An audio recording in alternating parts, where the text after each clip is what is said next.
Welcome to another Divining Line episode. This is Jim Whiteout.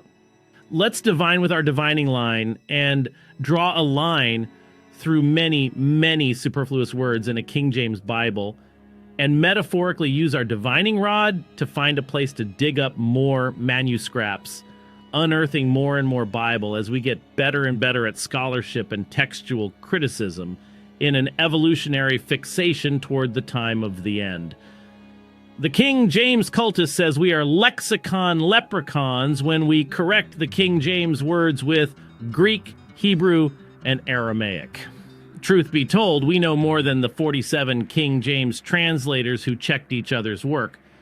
The cultist will be quick to point out that one of the translators could read the Hebrew Old Testament at age 5 and could write it legibly at age 6. They will say I was watching Woody Woodpecker cartoons at that age and couldn't read Curious George Goes to Town at the equivalent age. Pay close attention, fellow Bible deists and Bible agnostics, and I will show you how to convince a King James only against their position in under 8 minutes. Today, let's discuss how that cultic King James onlyism influences folks to believe literally every single word of their Bibles, instead of looking to the PriestClass of Scholarship like unto yours truly. God's sovereignty does not extend to every minute facet of a King James Bible. God capped his sovereignty with respect to translations.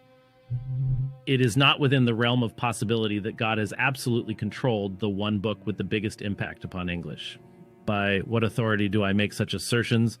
By the authority of the forgotten Trinity, me, myself, and I. To overthrow the King James onlyist, one must embark upon the frustrating task of convincing the cultist to stop the utter silliness of believing every single syllable of their Bibles. You must demonstrate to him that his eyes need to be on ancient manuscripts, Scribal Habits, lexicons, grammatical textbooks, and qualified scholarship rather than in a mere translation. Get him to shift his focus and you have won your King James only friend.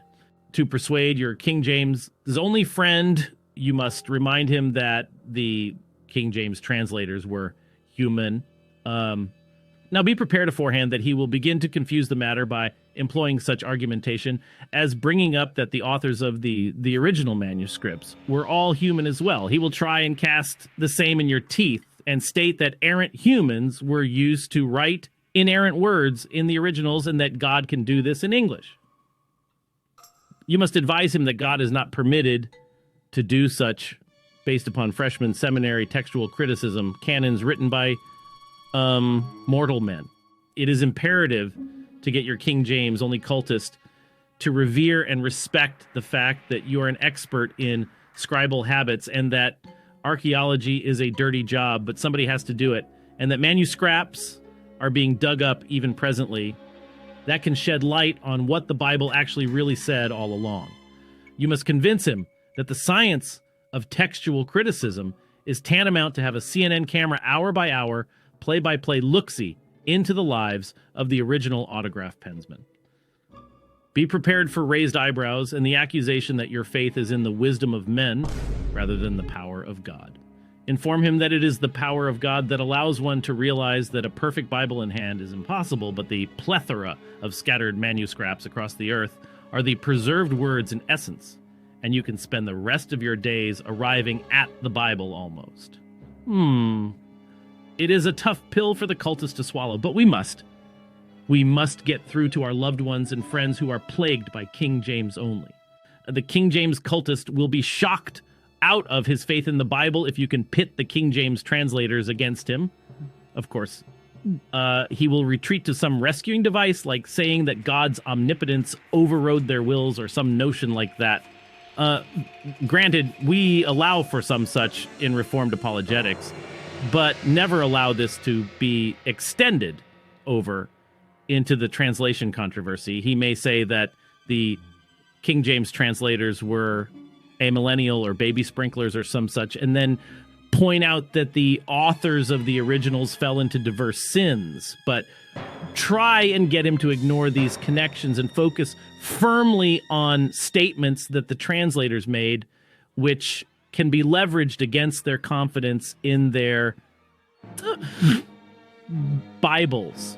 On the one side, As all Reformed apologists know, there is not one mishap atom in the universe. Be prepared to defend against coincidences that God had nothing to do with, like the first verse and the last verse of the King James Bible containing in its bookends exactly 44 letters, 17 vowels, and 27 consonants. God is in absolute control of everything in the universe except for this pesky little happenstance. Try and shame him for such superstitious artificial inflation of God's supreme sovereignty.